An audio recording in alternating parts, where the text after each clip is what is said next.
উনার সম্পদের ফিরিস্তি এত বড় যে কোনটা আগে বলবো কোনটা পরে বলবো এটা আমার মাথায় ধরে না। 800 বিঘা 600 বিঘা প্রায় 1400 বিঘা তো আছে গোপালগঞ্জের দিকেই। তো আমার এলাকায় আমি বলে আসছিলাম যে কিছু লোক আছে অনেক সময় যে জায়গায় যায় কিছু পয়সা করে থাকলে একটা করে বিয়ে করে আসে, আর এই উনারে দেখলাম যে উনি যে জায়গায় গেছে মোটামুটি জমি জমার মালিক হয়ে আসছে।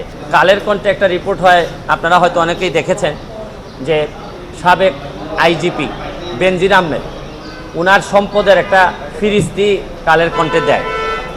তো যে পরিমাণ সম্পদ, মানে অনেকের ব্যাপারে আমরা সম্পদের হিসাব দিয়ে আমরা ইন্টারভিউ দেই। তো উনার সম্পদের ফিরিস্তি এত বড় যে কোনটা আগে বলবো কোনটা পরে বলবো এটা আমার মাথায় ধরে না। তারপর দেখলাম যে 800 বিঘা 600 বিঘা প্রায় 1400 বিঘা তো আছে গোপালগঞ্জের দিকেই। তো আমার কাছে মনে হয়েছে যে এইসব অভিযোগ, তো এটা তো আর মনে অস্বীকার উনি করেন নাই যে এই জমিগুলো আছে। তো আমার এলাকায় আমি বলে আসছিলাম যে কিছু লোক আছে অনেক সময় যে জায়গায় যায় কিছু পয়সা করে থাকলে একটা করে বিয়ে করে আসে, আর এই উনারে দেখলাম যে উনি যে জায়গায় গেছে মোটামুটি জমি জমার মালিক হয়ে আসছে। আর একটা বিষয় কি, যে একজন আইজিপি মহোদয় উনার যদি এত সম্পদ হয়, পরে বৈধ অবৈধের প্রশ্ন। উনার 34 বছরের লাইফে উনার বেতন সহ হওয়ার কথা 1,74,00,000, প্রায় 1.25 কোটি। কিন্তু 1.25 কোটি তো উনার বেতন টেতন মিলে, আর উনার মেয়ে আর বউ মিলে মাশাল্লাহ প্রায় কয়েকশো কোটি। তো এত টাকা যদি উনার থাকে কেউ কোনো কথা বলে না, মানে একটা ইনকোয়ারি যে করবো, আমি কিন্তু বলছি না যে উনি এখনই দুর্নীতিবাজ। আরে ভাই, এত সম্পদের হিসাব আসলে একটা ইনকোয়ারির কথা বলবে না কেউ? আপনি দেখবেন যে 31 তারিখে রিপোর্টটা হওয়ার পর আমি কাউরে কথা বলতে শুনি না। সবাই মনে হয় যে একটা ভয় পায়, ভয় মারা যাবে, নাইলে তারে মামলা দিবে, তারে এই করবে সেই করবে। মানে কি, এটা বঙ্গবন্ধুর বাংলাদেশ, স্বাধীন বাংলাদেশ। এখানে তো বঙ্গবন্ধু কন্যা স্পষ্ট বলছেন যে দুর্নীতি প্রশ্রয় দেওয়া হবে না। তাইলে এরকম একজন আইজিপির এত সম্পদের হিসাব আসছে, কেউ কোনো কথা বলবে না। আর দুদক আল্লাহ মাহবুদ জানে, নিজে স্টার্ট তো নিতেই পারে না, ধাক্কায় স্টার্ট হয় না। দুদক কি এটা? আমি তো অনেকদিন ওয়েট করছি, এটা আমি তখন আমেরিকাতে যখন আমি রিপোর্টটা দেখছি, তো দুদক এটা বলবে না, ইনকোয়ারি করবে না? আরে ভাই, একটা কাজ তো করো, এতগুলা বেতন নিতেছো, খালি এই যে কাজী আর ওই যে সাব রেজিস্ট্রারের মামলা করার জন্য দুদক আসে নাই তো। আর বড় জিনিস দেখলেই দুদক চুপসে যায়। আর আইজিপি মহোদয় এত সম্পদ বানাইলে হয় কি জানেন, কোন জায়গায় অশনি সংকেতটা, কোন জায়গায় অশনি সংকেত হচ্ছে কি, তাহলে যারা পরবর্তী আইজিপি মহোদয় যারা আছেন, পরবর্তীতে যারা আসবেন, তারা হয়তো ভাবতেছেন যে মডেল ক্যারেক্টার আমাদের কে হবে।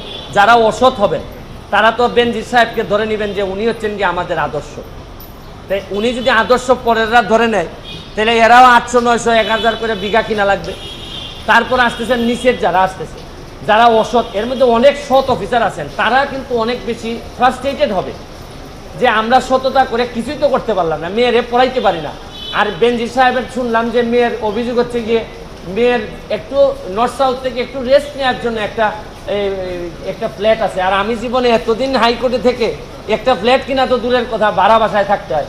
তবে একটু এখন আবার সংসদ সদস্য হওয়ার কারণে একটা ছোটো ফ্ল্যাট আমারে দিছে ওই নেমিখানের মধ্যে, তাও আবার 2টা রুম দেয়। ওই নতুন এমপি হইলে আবার রুমও কম দেয়, পুরাতন এমপিদেরকে বেশি দেয়।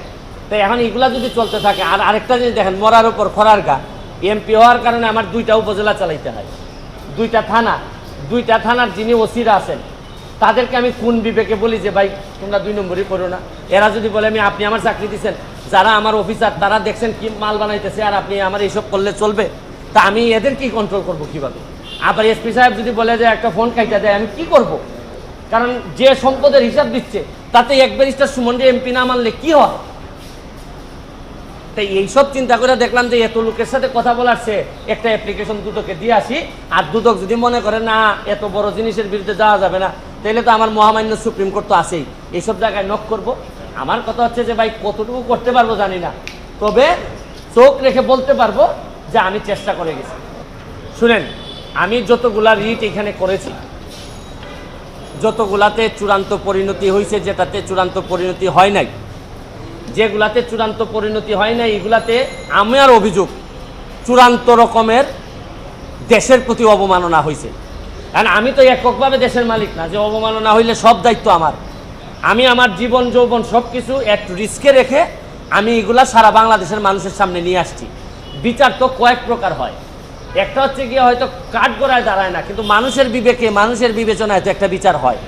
তো আপাতত না হয় এগুলা চলতে থাকুক, কেউ না কেউ এইসব জিনিস, এই শুনেন পতাকাটা তো কেউ না কেউ টেনে নিয়ে যায়, হয়তো পতাকার দাম কতটুকু থাকবে আমি জানি না, কিন্তু তাও তো ধরেন একটা মামলা, আপনি জানেন যে কিসের মামলাটা আমি সুরাহা করতে পারছি, হচ্ছে গিয়ে আপনার শেরাটনের মামলা, সালাম মুর্শিদির মামলা, তারপরে সালামের মামলা পারি না, এটা সুপ্রিম কোর্টে গিয়ে এটা আবার করে দিয়েছেন।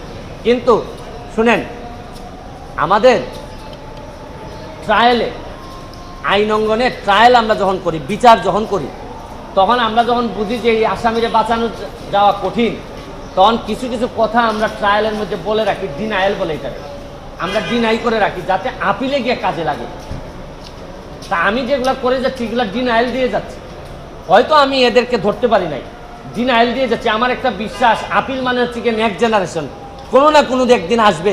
আমি যদি 1 লাখ ভোটের ব্যবধানে এমপি হইতে পারি, যেটা আমি জীবনও চিন্তা করি নাই যে আমি এমপি হব, কারণ আমার নমিনেশন আমি জীবনও জানি যে আমি হয়তো পাবো না, কারণ এত লোক আমার বিরুদ্ধে, নিশ্চয়ই শেখ হাসিনা হয়তো এত লোকের বিরুদ্ধে রেখে হয়তো আমাকে দিবেন না, কিন্তু তাও তো প্রকৃতির খেলা দেখছেন যে 1 লাখ ভোটে আমি এক বিমান ভূপাতিত করে এমপি হয়েছি।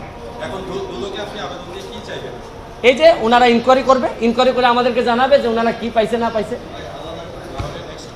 নেক্সট হচ্ছে গিয়ে যে জায়গায় দাঁড়ায় আছি এই জায়গায় আবার দাঁড়াবো।